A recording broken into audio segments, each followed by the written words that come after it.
in a previous video, we set up a Raspberry Pi fresh headless install.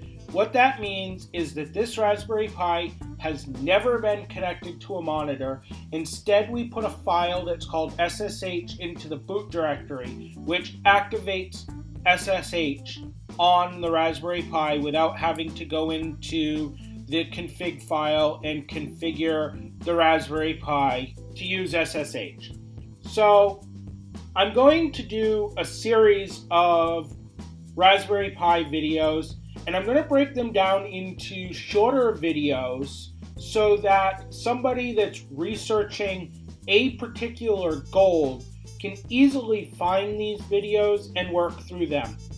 For those of you that are looking for a bigger install or setting up video, I apologize for the multiple videos, but what you're going to find is that you can use these videos, or what I hope you'll find, is that you can use these videos as references for your other projects that don't necessarily require the same steps afterwards. So this first video that I'm going to do after the initial install video of the Raspberry Pi is how to update and upgrade the operating system. Now, this is the first step you should do after installing Raspberry Pi OS. So the first command you're going to run is sudo apt-get update. And I had a typo. There we go. So those of you that don't know, if you need to rerun a command, all you have to do is press your up arrow and it'll allow you to cycle through the commands that you have entered. So we're reaching out to the repositories that have been installed by default onto the Raspberry Pi OS, and we're checking to make sure that we have the most updated versions of them. So you can see it just finished.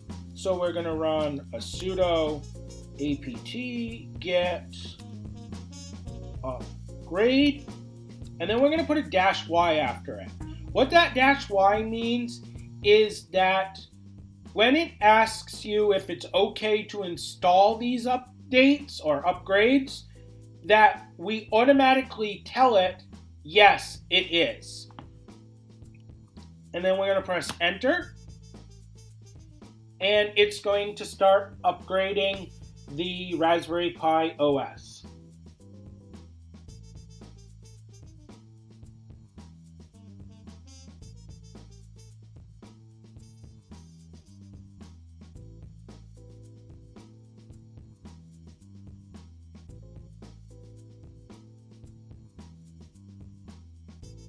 All right, so it looks like